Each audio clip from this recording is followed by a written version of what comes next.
Bom dia, manhã do dia 12 de junho, dia dos namorados.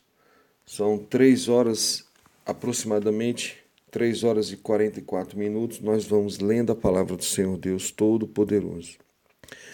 Atos capítulo 14. E vamos fazer uma oração antes para que o nosso Deus Todo-Poderoso fale conosco. Amém? Pai querido, bendito, eterno, santo e poderoso Deus. Obrigado, Pai Celeste, por esse dia tão precioso que vai nascendo, Pai Celestial, vai chegando, Senhor Deus. Pai, que a tua graça, a tua misericórdia, a tua fidelidade sejam sobre nós. Ó Deus Todo-Poderoso, nos dá a tua bênção. Manifesta, Pai Celestial, sobre nós o teu poder. Tem misericórdia de nós, ó Pai. Nós pedimos, ó Deus Todo-Poderoso, perdão pelos nossos pecados, pelas nossas falhas, pelos nossos erros. E te pedimos, ó Deus Todo-Poderoso, fala conosco, Pai, na leitura da tua palavra. Manifesta o teu poder sobre nós. Abre, ó Pai Celestial, os nossos olhos e seja feita, Senhor Deus, a tua vontade para a glória do teu nome. Amém. Bom dia. Então vamos lá. Judeus e gentios creem em Jesus. Versículo 1. Em Icônio, Paulo e Barnabé foram juntos à sinagoga, como de costume, e pregaram com tal poder que muitos creram, tanto judeus como gentios. Versículo 2.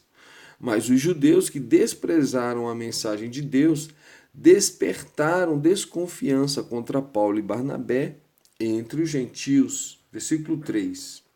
Apesar disso, eles ficaram lá um longo tempo pregando corajosamente e o Senhor dava provas de que a mensagem deles vinha mesmo de Deus, dando aos dois o poder de fazer grandes sinais e maravilhas. Glória a Deus, hein? O Senhor então cumpriu a palavra dele, né? Quando a igreja, se lembra quando a igreja ora e o lugar se move e Pedro e a igreja pedem ao Senhor ousadia e pedem ao Senhor que vá dando sinais, fazendo maravilhas para corroborar, para apoiar o trabalho da igreja. E então o lugar tremeu, você lembra dessa leitura, né? Então, aqui essa leitura, aqui aquela leitura se cumpre, ela, ou seja, o Senhor estava abençoando a igreja com sinais, com prodígios, confirmando a obra de Deus.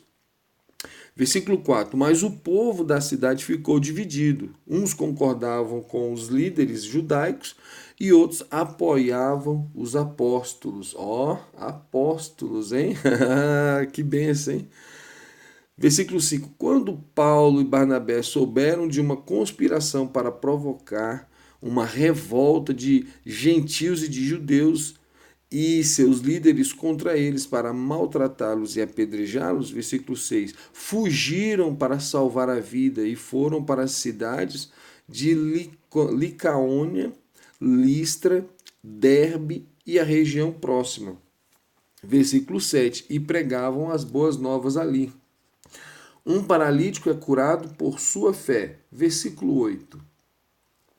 Enquanto eles estavam em Listra, encontraram um homem paralítico dos pés, aleijado desde o nascimento e que, por isso, nunca tinha andado. Ele estava ouvindo Paulo pregar quando Paulo olhou diretamente para ele e viu que ele tinha fé para ser curado. Versículo 10.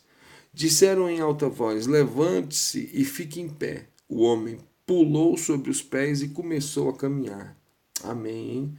A mesma coisa que Pedro, né? O mesmo tipo de milagre que Pedro estava operando também. Lembra quando Pedro está indo a porta está indo para o templo e na porta do templo, né, chamada Porta Formosa, tinha um aleijado ali. E Pedro disse: olha, não tenho prata nem ouro, mas o que eu tenho, isso eu te dou. Em nome de Jesus Cristo, levanta e anda. E o homem levantou. Versículo 11.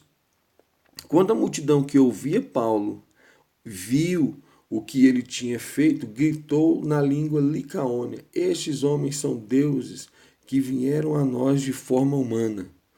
Versículo 12. A conclusão deles era que Barnabé era o deus grego Júpiter e que Paulo, por ser o principal orador, era Mercúrio. Olha aí. Versículo 13. O sacerdote do templo local de Júpiter, situado na frente dos portões da cidade, trouxe carros cheios de flores para eles, oferecendo bois em sacrifício à porta do templo, diante do povo. Versículo 14. Mas quando os apóstolos Barnabé e Paulo viram o que estava acontecendo, rasgaram suas roupas e correram para o meio do povo, gritando: Homens, versículo 15, homens, que estão fazendo? Nós somos simplesmente seres humanos como vocês. Nós viemos anunciar a boa nova a vocês para que abandonem a adoração destas coisas sem valor e passem a orar ao Deus vivo que fez o céu e a terra, o mar e tudo que neles há. Versículo 16. Nos dias passados, ele permitiu às nações seguirem os seus próprios caminhos. Versículo 17. Mas Deus nunca ficou sem testemunho. Sempre houve as coisas que lembravam a existência dele, as coisas boas que ele fazia, tais como mandar a chuva do céu e as boas colheitas no tempo certo e dar a vocês sustento com fartura e um coração cheio de alegria. Versículo 18. Mas mesmo assim, só com muito custo, Paulo e Barnabé conseguiram impedir que o povo oferecesse sacrifício a eles. Amados, então, só fazer um parêntese aqui no versículo 18. Primeiro parêntese, né? Você viu que novamente eles são chamados de apóstolos. Olha aqui, ó. Versículo 14, quando ele diz, né? Mas quando os apóstolos Barnabé e Paulo viram o que estava acontecendo, rasgaram as suas roupas e correram para o meio do povo gritando. Então, assim, novamente são chamados de apóstolos, né? Barnabé e Paulo. Então, o próprio apóstolo Paulo depois ele vai dizer que ele se sente o menor dos apóstolos ou o menor dos discípulos, por conta que ele era um perseguidor, mas o detalhe é que Lucas ele destaca que o apóstolo Paulo, antes perseguidor, já tinha a consideração da igreja de ser chamado apóstolo, né, juntamente com Barnabé. Então essas duas coisas que eu queria pontuar, né, ele já tinha o nome de apóstolo. E a outra coisa que eu queria pontuar, perdão, é a questão da idolatria, essa adoração que impede até mesmo a pessoa de raciocinar. Você vê, ó, eles tiveram que correr por meio da multidão e falar: gente, nós somos iguais a vocês, nós não somos deuses, não. O Senhor Deus Todo-Poderoso é que tem operado sinais e maravilhas, dando chuva, dando colheitas, fazendo Ele mesmo grandes sinais.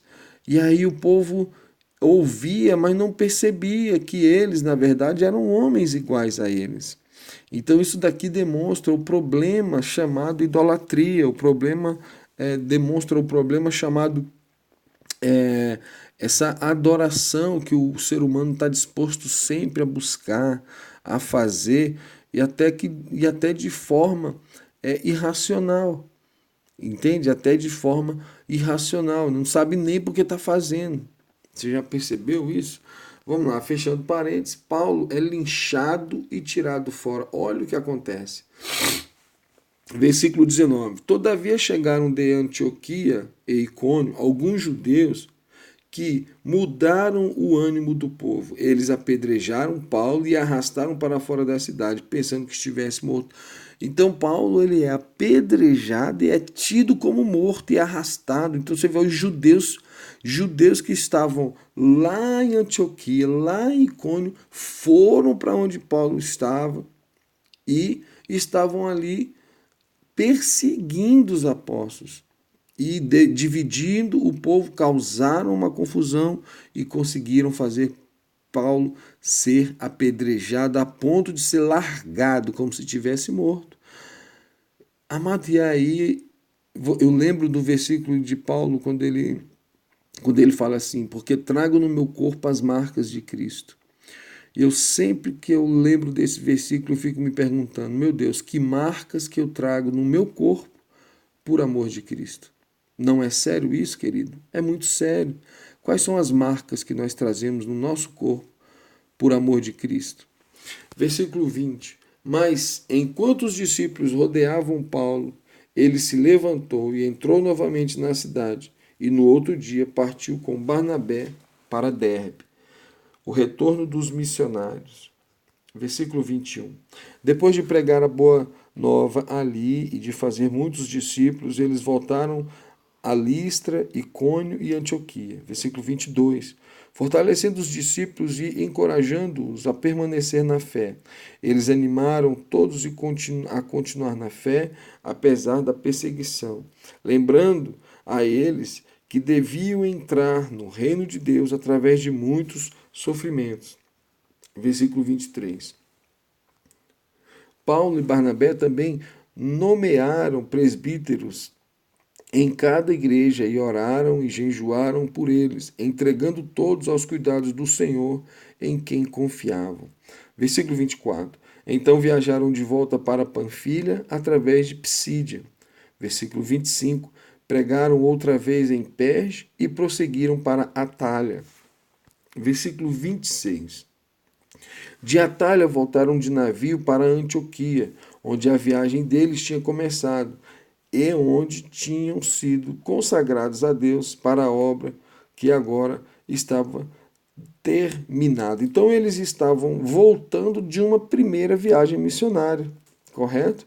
Aportando aonde eles tinham embarcado para viajar, agora eles estavam de volta. Versículo 27. Ao chegar, eles convocaram a igreja e deram um relatório da viagem, contando como Deus tinha aberto a porta da fé aos gentios. Versículo 28. E permaneceram lá com os discípulos de Antioquia durante um longo tempo. Que maravilha de leitura. Só nesses poucos versículos você viu tanto de cidades, né? Listra, Icônio, Atalha, Derbe. Quantas cidades que foram visitadas pelos apóstolos, né? Por Barnabé, por Paulo. E o trabalho vai continuar, as viagens continuam, tá? E é um livro maravilhoso, o livro de Atos. Amanhã nós continuamos lendo Atos capítulo 15, mas que o Senhor Deus te abençoe. Se você quer que essa playlist continue, compartilhe, deixe o seu like, deixe o seu comentário e vamos juntos continuar lendo a palavra do Senhor Deus Todo-Poderoso. Aqui foi Alexandre Mendes, lendo a palavra do Senhor com você. Um abraço, Seni Glória, um abraço, Inês da Lavalle, um abraço a todos que sempre leem a palavra aqui. O Altíssimo te recompense, que a graça e a misericórdia do Senhor sejam sobre nós, que nós possamos continuar nessa leitura e possamos terminar toda a palavra do Senhor Deus em nome de Jesus. Amém? Então, bom dia, o Senhor Deus te abençoe. Valeu, pessoal.